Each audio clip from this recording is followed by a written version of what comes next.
그 미국의 팀 켈러 목사님이 쓴 책 중에서 인생 질문이라는 제목의 책이 있습니다.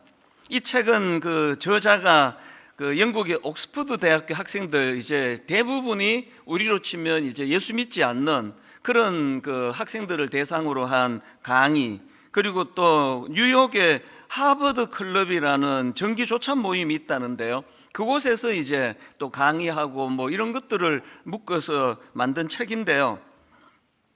우리 책으로는 이걸 인생 질문이라고 번역을 했지만 그 저자가 만든 원래 책 제목은 Encounters with Jesus, 그러니까 이제 우리말로 하면 예수와의 만남, 그러니까 이런 제목으로 쓴 책입니다. 그리고 이 책을 딱 펼치면 그 제목이 갖고 있는 의미가 계속 연결이 되는데요. 제일 먼저 나오는 게 한 페이지에 나오는 이런 글이 있습니다. 인간은 삶의 의미를 찾기 위해 수많은 질문에 둘러싸여 산다. 기독교는 예수가 그 모든 것의 답이라고 말한다. 이것이 타 종교와 기독교가 가진 차이점이고 곧 복음이다. 그리고 이 책의 프롤로그 제목도 또 반복됩니다. 제목이 이렇습니다. 우리가 만나야 할 예수. 제가 맨 처음에 이 책에 관심을 갖기 시작한 거는 이 책 소개글에 나오는 문장 하나였는데요. 앞부분부터 한번 들어보십시오.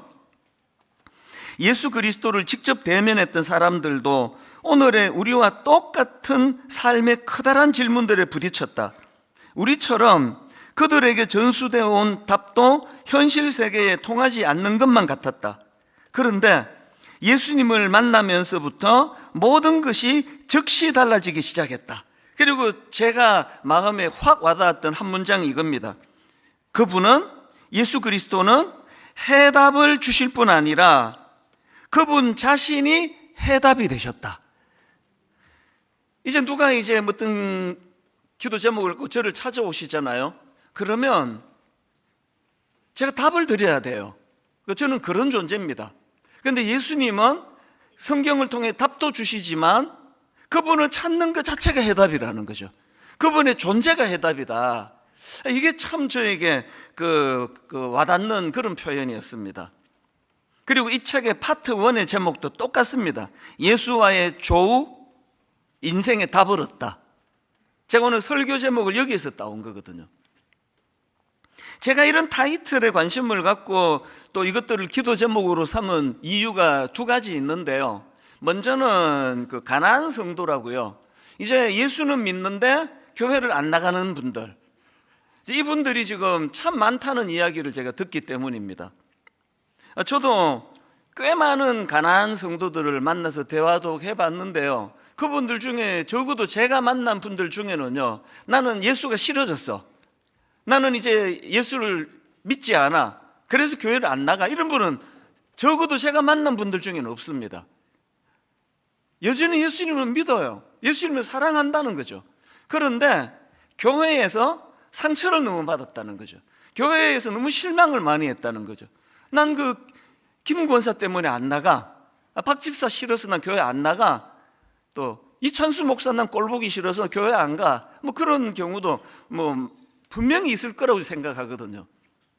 이게 이제 저에게 참 많은 마음의 부담과 짐을 갖고 있는 거죠. 목사니까요.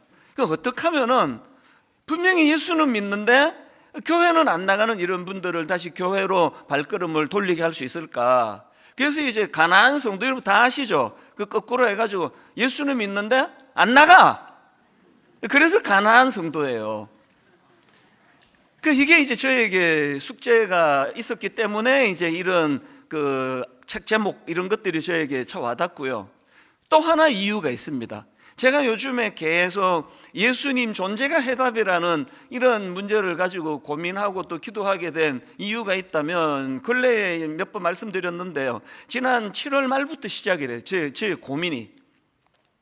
아니 사람들은 분당 우리 교회가 되게 좋은 교회라고, 물론 이제 뭐 면전에서 뭐 덕담을 하는 이야기겠지만 분당 우리 교회가 좋은 교회라고 그런 이야기를 많이들 하시는데 하나님 아니라는 거예요. 분당 우리 교회 좋은 교회 아니라는 겁니다. 뭐 좋은 교회가 아니라는 것보다는 문제가 많다는 거죠. 뭐 같은 말 아닙니까? 분당 우리 교회가 더 건강한 교회가 되기 위해서는 지금보다 훨씬 더 영적인 교회가 돼야 된다. 그리고 교회 안에서 성도들이 나누는 대화가 영적인 대화가 돼야 된다. 이런 부담을 계속 하나님이 저에게 안겨주셨는데요. 제가 이제 이런 문제를 가지고 계속 고민하고 있다 보니까 하나님의 계시의 말씀은 항상 점진적이에요. 한 번에 확 다 주시지 않아요. 왜? 이 미련한 우리는 소화를 못 시켜요. 아무리 말씀하셔도 그걸 한 번에 다 훅 알아듣는 이런 경우가 없기 때문에 한 커플 한 커플 지금 제가 그걸 깨달아가고 있는 중이거든요. 그러고 있는데 이게 너무 제가 감사한 게 생각지도 못했어요. 이걸 결부시키는 거는. 그런데 하나님께서 7월 말에 이 부담을 저에게 주셨는데 그로부터 석 달 뒤에 새생명 축제가 있네요. 그러면서 제가 깨달아가는 게 뭐냐면 하나님이 원하시는 영적인 공동체가 돼야 된다. 또 영적인 언어가 풍성한 교회가 돼야 된다는 것은 바로 오늘 제가 제목으로 잡았던 바로 이 포인트입니다. 예수 그리스도와의 만남, 그것이 인생의 정답이다. 뭘 말하는지 아시겠죠? 교회가 이찬수 목사 오늘 설교 잘하대, 이게 말이 많은 교회가 아니라 우리 순장님 참 좋은 분이야, 이런 말도 나와야 되지만 근원적으로 교회가 풍성하게 나와야 되는 거는 대안 되시는 예수 그리스도, 그분에 대한 이야기가 많이 나오고 그분에 대한 은혜의 감격이 많이 나오고 그분으로 인해서 기쁨이 충만한 사람들의 대화가 더 많이 일어나야 된다는 그 답을 제가 지금 찾아가고 있는 중이라는 거죠. 그래서 저는 이 예수와의 만남, 인생의 답을 얻다, 오늘 이 제목을 저는 굉장히 중요하게 생각을 하면서 지금 말씀을 준비하고 있는데요. 사실 이제 이런 근본적인 문제는요, 초신자들에게는 없습니다. 이번에 특별 새벽 부흥회 기간 동안에 이제 우리가 영광송이라고 예배가 시작할 때 일어나서 함께 부르는 찬양 있지 않습니까? 이걸 이제 거의 한 10여 년 부른 것 같거든요. 그래서 이게 이제 이게 너무 이제 이게 오래 불러서 식상한다, 그런 이야기들이 들려서 제가 이제 특별 새벽 부흥회 때 이제 그때 광고를 했지 않습니까? 우리 중에 작곡하시거나 편곡 전문을 하시는 분이 있으면 이제 우리 영광송을 좀 바꾸면 좋겠다, 좀 도와달라 그랬더니요, 그 이후로 제가 많이 놀랐습니다. 절대로 이거 바꾸시면 안 된다라고 압력을 넣는 분이 계시는데 다 초신자예요. 또 우리 교회 나온 지 얼마 안 되는 분이에요. 어떤 분은요, 우리 교회 예배를 가끔씩 드리는데요, 그 예배의 문을 이 찬양으로 여는 게 너무 가슴이 벅차기 때문에 이거를 바꾼다는 건 이거 말이 안 된다는 식으로 이야기를 하더라고요. 그래서 내가 중간에서 내가 죽겠어요. 어떤 분은 너무 오래 불렀다 바꿔야 된다 그러고, 어떤 분은 절대 바꾸면 안 된다 그러고 그러는데, 바꾸면 안 된다는 분들이 다 초신자 분들이에요. 그래서 어떡하겠습니까? 오래 믿은 분이 참아야죠.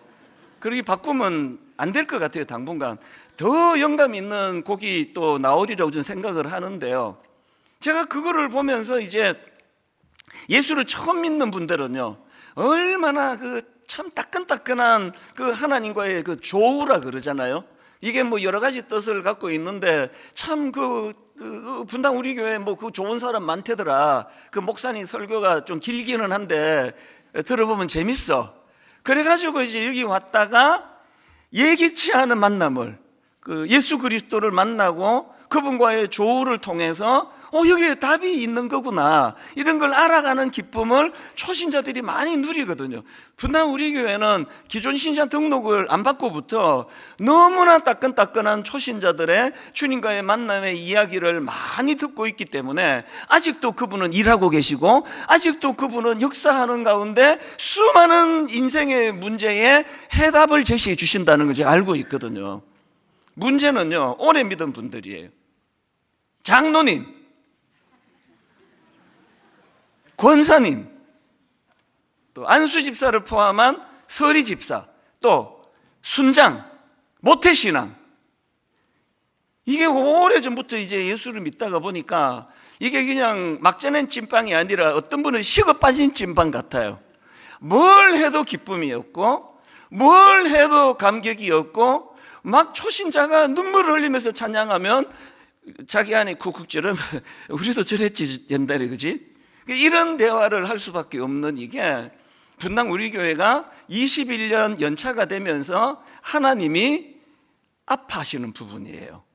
그래서 저에게 7월 말부터 계속 이런 부담을 하나님이 주시는데요.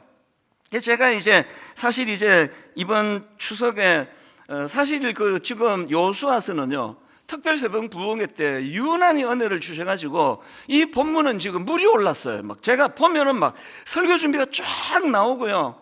그리고 추석 전에 이미 특세를 통해서 말씀을 많이 묵상했기 때문에 원래 오늘 제가 하기로 준비한 설교 준비가 거의 다 됐습니다.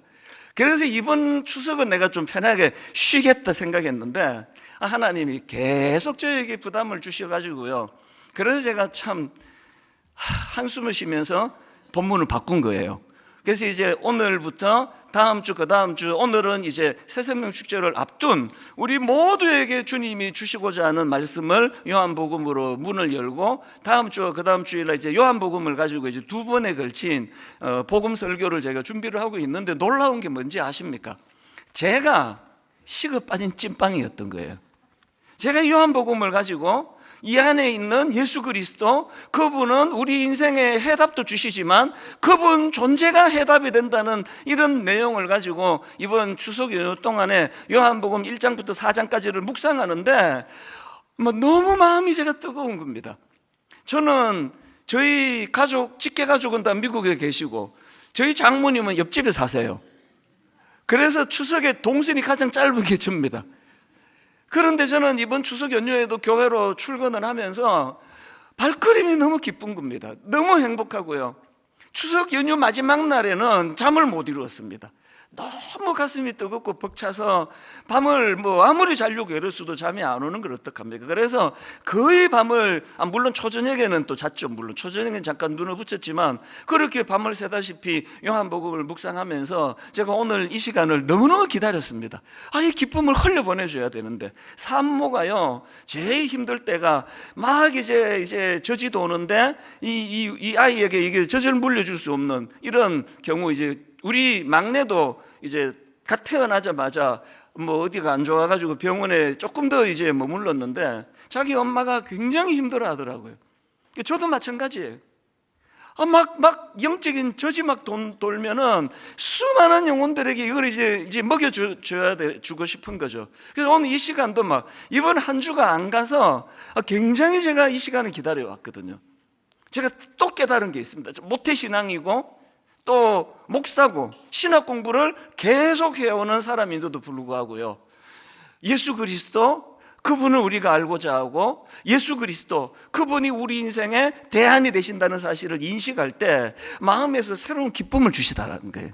제가 목회 33년 차인데요, 횟수로 34년 차인데요, 이걸 새로 깨달아가는 기쁨을 지금 제가 누리고 있다는 거죠. 그래서 우리가 요한복음을 3주 동안 살펴보려고 하는데요, 요한복음은 말씀 이렇게 시작합니다. 요한복음 1장 1절, 태초에 말씀이 계시니라. 이 말씀이 하나님과 함께 계셨으니 이 말씀은 곧 하나님이시니라. 사복음서라고 아시죠? 마태복음, 마가복음, 누가복음, 요한복음 중에요, 그 앞에 세 가지 마태, 마가, 누가복음을 공관복음이라 그럽니다. 접근 방식이 좀 비슷하고 흐름이 좀 비슷하고 그래서 공관복음이라 그러고요. 같은 사복음서인데 요한복음만 접근이 좀 달라요. 사건 이런 거는 많이 기록하지 않고 예수님의 말씀이 주로 많이 기록되어 있는 게 요한복음이고요. 이런 식으로 나머지 공관복음하고 차이가 좀 있는데, 그 중에 하나가 뭐냐 하면은 이 요한복음은요, 사도 요한이 얼마나 주님에 대한 뜨거움이 컸던지 서론도 없고요, 그냥 바로 훅 들어와요. 예수가 하나님이시다, 메시아시다, 그러니 훅 들어와요. 마태복음에 보면 왜 서론이 있잖아요. 낳고부터 시작해가지고 좀 지나야 거기에 예수님이 나오는데, 요한복음은 쑥 들어갑니다. 그런데 여기 보면은 지금 저자가 또 요한이 예수님을 말씀이라는 이걸 은유법이라 그러나요? 이 말씀이라는 매개를 가지고 이제 예수님을 소개하는데요. 태초에 말씀이 계시니라. 즉 예수님을 이렇게 표현한 거거든요. 이 말씀이 하나님과 함께 계셨으니 이 말씀은 곧 하나님이시니라. 왜 예수님을 소개하면서 요한은 지금 말씀이라는 단어를 매개로 사용하고 있는가? 여기 나오는 말씀은 헬라어로 로고스입니다. 그런데 그 요한이 지금 사용하고 있는 이 로고스는요, 그 당시 헬라 철학에서 굉장히 중요하게 다루던 개념이었다는 거죠.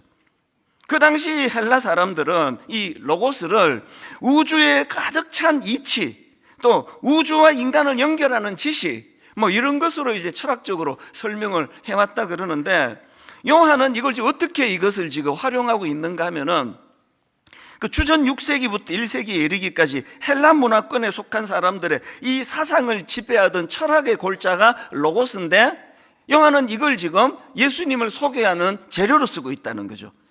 그 오카는 목사님이 쓰신 책에서 이 부분에 대한 설명이 있는데 한번 들어보십시오. 모든 사람들은 신이 로고스예요. 그 당시 사람들이 말이죠. 신이 로고스예요. 로고스가 신이라고 믿었습니다. 그 의미를 알든지 모르든지 로고스 하면 신을 이야기하는구나 라고 생각할 만큼 로고스는 누구에게나 익숙한 개념이었습니다. 심지어 위대한 철학자 플라톤은 이런 말까지 했습니다. 어느 날 신으로부터 로고스가 우리를 찾아올 것이다. 그들은 로고스를 온 우주를 통제하는 하나의 능력이자 사람들의 생각을 지배하는 초월적인 존재로 믿고 있었던 것입니다. 그 당시 사람들이 이 로고스라는 개념을 이렇게 굉장히 중요한 개념으로 생각하고 있었는데, 그런데 흥미로운 게 뭐냐면요, 그렇게 로고스라는 개념을 중요하게 여기면서도 또 정작 이 로고스가 구체적으로 누구인지 알지 못했다는 겁니다. 그래서 여러분 그 사도행전에 보면은 사도 바울이 아덴에서 전도하면서 그 알지 못하는 신에게라고 새긴 제단을 내가 봤다, 그런 표현이 나오는데요. 그거를 세 번역을 한번 보십시오. 사도행전 17장 23절입니다. 사도 바울이 이렇게 말합니다. 내가 다니면서 여러분이 예배하는 대상들을 살펴보는 가운데 알지 못하는 신에게라고 새긴 제단도 보았습니다. 그러므로 나는 여러분이 알지 못하고 예배하는 그 대상을 여러분에게 알려드리겠습니다. 그러면서 사도 바울도 예수 그리스도가 바로 너희들이 그 알지 못하고 믿는 그 신이다, 이거를 이제 사도 바울이 강조하는 거거든요.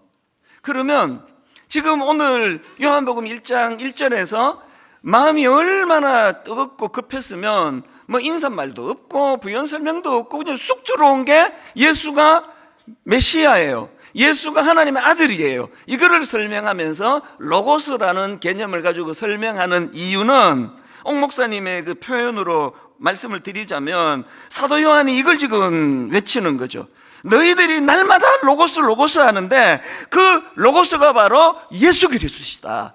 그 예수 그리스도가 바로 로고스다. 사도 바울식으로 말하면 너희들이 알지 못하는 신이라고 그렇게 팻말도 만들어 놓고 그렇게 내가 봤는데, 너희들이 알지 못하는 신이라고 한 그 신이 예수 그리스도시다. 이게 요한복음의 첫 출발이에요. 그게 훅 들어온 거예요, 이게. 그게 이제 1절부터 3절까지에 대한 설명인데요.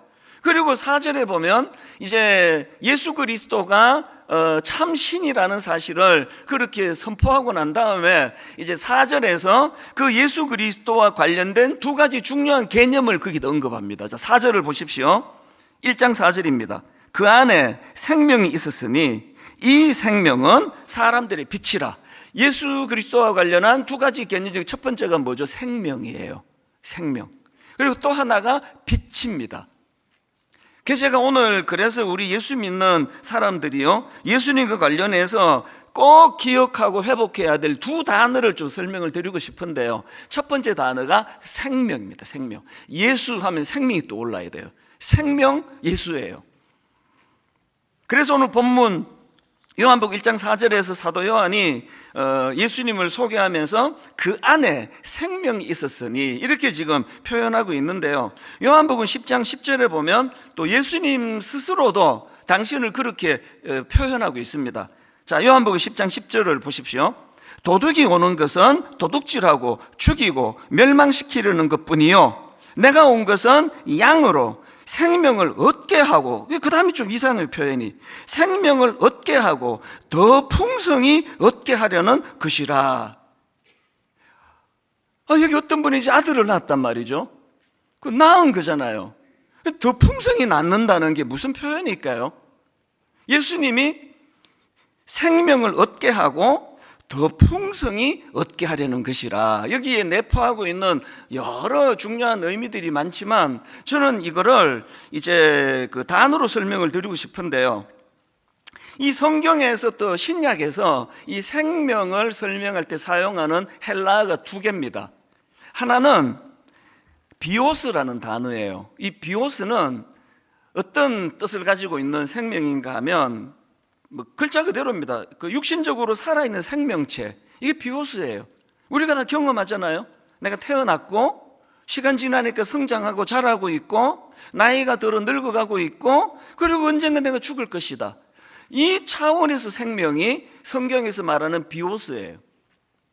그런가 하면은 그래서 이제 그 영어로 그 생물학을 바이알러지라고 하는데요, 이 바이알러지라는 영어 단어가 헬라어 비오스를 어근으로 해서 나온 단어거든요. 그런데 성경이 생명을 설명할 때 단어 하나를 더 쓰는데 그게 조에라는 단어예요. 조에.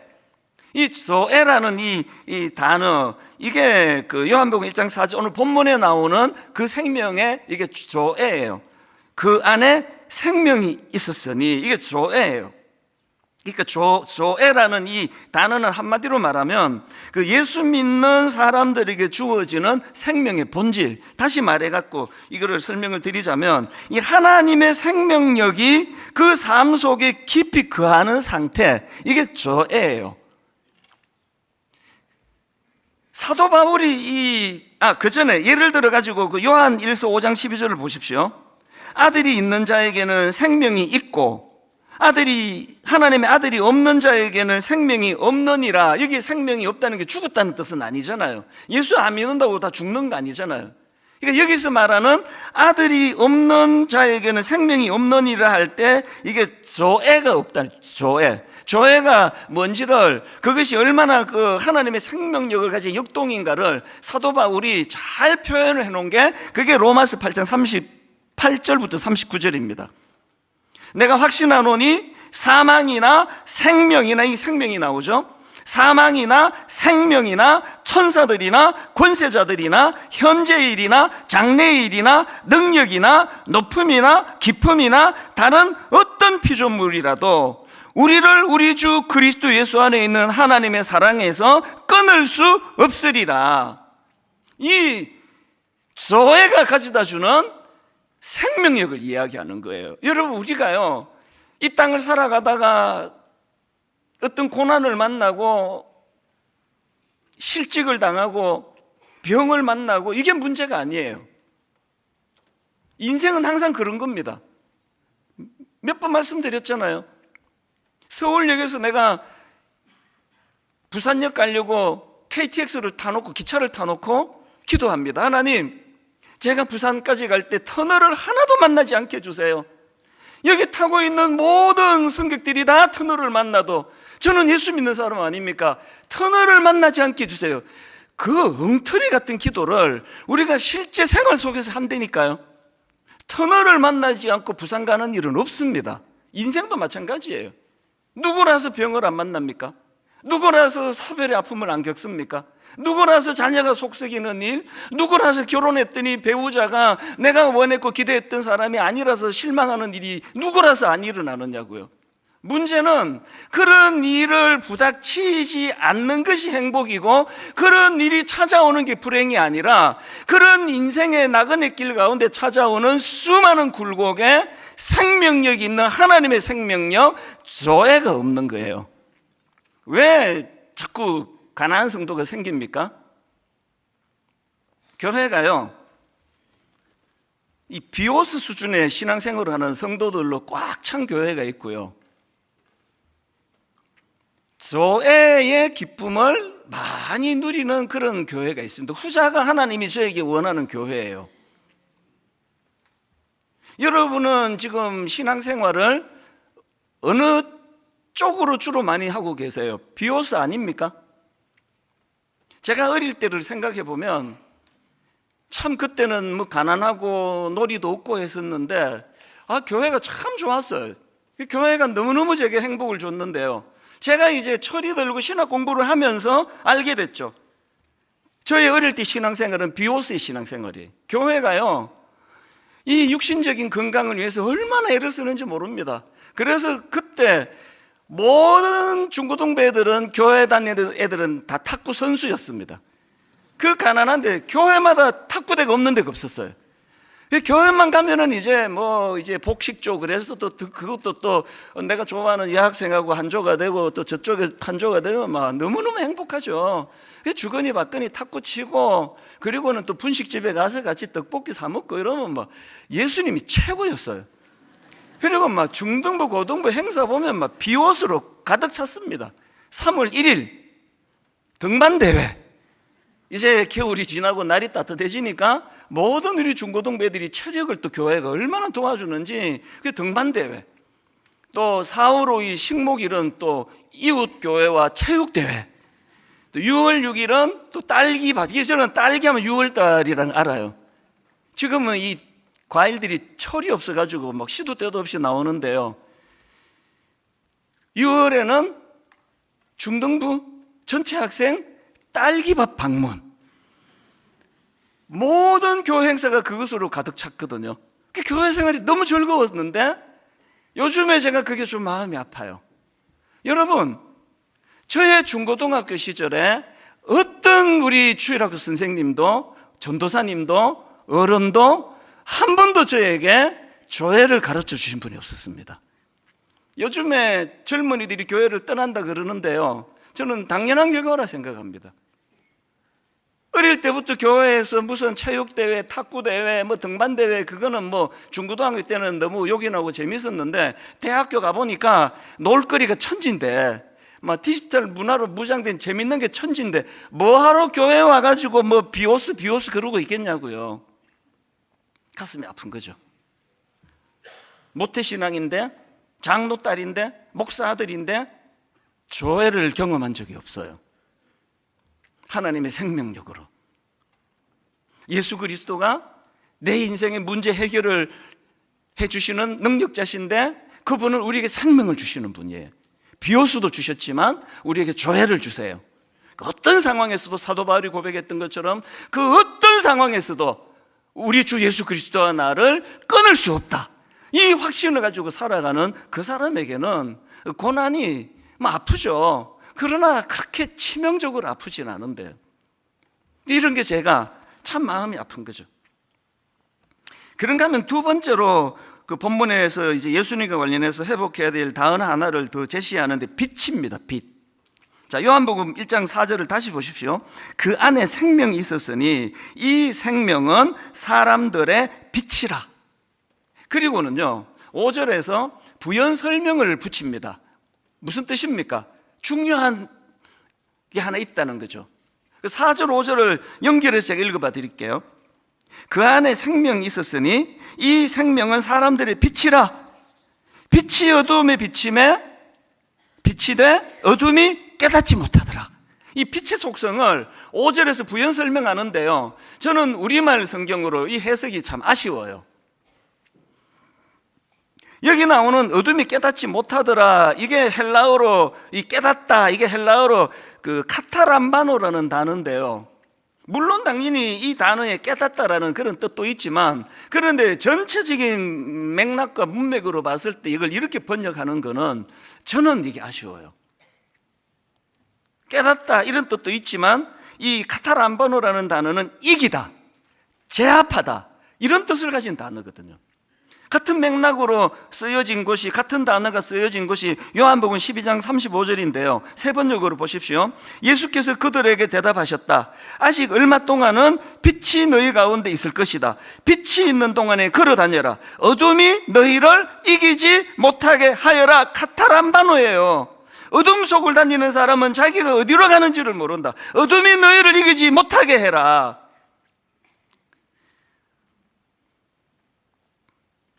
그래서 이 요한복음 1장 5절은요, 이렇게 해석을 하면 좀 더 좋을 것 같아요. 빛이 어둠에 빛이 돼 어둠이 이기지 못하더라. 자녀 때문에 마음고생을 많이 하시잖아요. 사춘기 때는 이놈의 자식이 불량한 애만 나가지고 얘는 지금 뭐 완전히 어둠을 헤매는데 우리 아들이 얘한테 물들면 어떡하나. 그게 막 초미의 관심사 아닙니까? 너 지금 누구 만나고 있어? 엄마 누구 만나고 저녁 먹고 올게. 걔가 누구야? 그 괜찮은 애야? 건전한 애야? 이제 저처럼 이제 20대 중후반이 되면은요, 이게 취직이 안 돼서 걱정이고요, 또 취직이 돼서 걱정이에요. 취직이 되면은 한편 기쁜데 또 걱정이 태산이에요. 너무나 무슨 동성애부터 시작해가지고 혼란스러운 가치관과 상상하기 어려운 이 도덕적인 어른들 기준으로 보기에 억장이 무너지는 이런 세상이 지금 난무하는데, 이게 취직해가지고 그런데 물들면 어떡하나. 그래서 뭐 취직됐다 그러면 또 그때 또 걱정이에요. 이런 생각을 좀 해보시면 어떨까요? 하나님, 우리 애가 참 건전하고 건강한 아이들을 만나가지고 참 순탄하게 잘 자라는 그건 너무너무 감사하지만, 때로 이 아이가 그렇지 않은 그런 아이들과 사귄다 할지라도 부모인 제가 기도하겠습니다. 이 요한복음 1장 5절에서 하나님이 예수 그리스도의 속성은 빛인데 빛이 어둠에 비침에 어둠이 그 빛을 이기지 못하더라라고 말씀을 하셨다면, 하나님, 우리 아이는 빛의 자녀입니다. 우리 아이가 방황하는 그 아이를 만나서 우리 애가 탈선하는 것이 아니라 빛의 아들인 우리 아들을 이 아이가 만났기 때문에 그 아이가 인생의 변화가 일어나기를 저는 원합니다. 여러분, 그런 기도를 병행해서 할 수 있다면 그 얼마나 좋겠습니까? 저는 이 말씀을 묵상하는 중에 그 구약에 나오는 그 요셉 생각도 나고요, 또 구약의 또 다니엘, 전부 그 어두움을 빛으로 이긴 사람들 아닙니까? 그래서 무슨 생각이 드는가 하니까요, 요셉과 다니엘도 참 믿음으로 그 어두움을 빛으로 이겨냈다고 하는데 구약 사람들이에요. 우리는 신약 시대를 살고 있잖아요.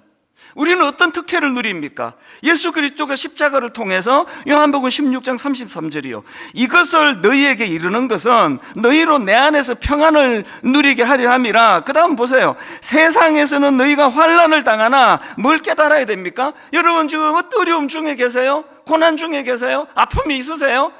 잘 살고 계시는 거예요. 그게 이상한 게 아닙니다. 고난을 당하는 게 이 땅이에요. 뭐가 핵심입니까? 그 다음 다시 보세요. 너희가 환난을 당하나 담대하라. 주님께서 이렇게 말씀하세요. 내가 세상을 이겼노라. 요한 구약에 요셉이 듣지도 못한 선포고요, 다니엘이 꿈도 꿀 수 없던 놀라운 선포를 우리는 지금 읽고 듣고 있는 존재들 아닙니까? 교회가 만약에 지지멸렬을 하고 있다면 그거는 생명력이 없어서 그래요. 교회가 조회를 회복해야 돼요. 조회. 우리가 하나님 앞에 자녀를 기를 때 여러분 가정이 너무나 모든 지금 자녀를 향한 생각과 모든 에너지가 전부 다 비오스에 있습니다. 얘는 이 대학을 가야 돼, 인서울 무슨 대학을 가야 돼, 모든 이 생명과 관계되는 건 다 비오스 쪽에 있다 보니까 그렇게 또 노력해서 또 과외 잘 시켜주고 모든 부모들 아끼고 막 돈 다 과외비 투자해가지고 얘가 명문대학 갔는데 그만 가장 인생에 중요한 사춘기 때 조회가 뭔지를 몰라. 명문대 가면 뭐합니까? 툭 건들면 넘어지는데, 어두운 이 세상에 빛의 역할을 하는 존재라는 건 꿈도 못 꾸고 금방 휩쓸려 버리는데, 그리고 죄책감을 느끼고, 하나님이 7월 말부터 계속 제 마음에 부담을 주시는 그 메시지가, 그래서 제가 아픈 거거든요.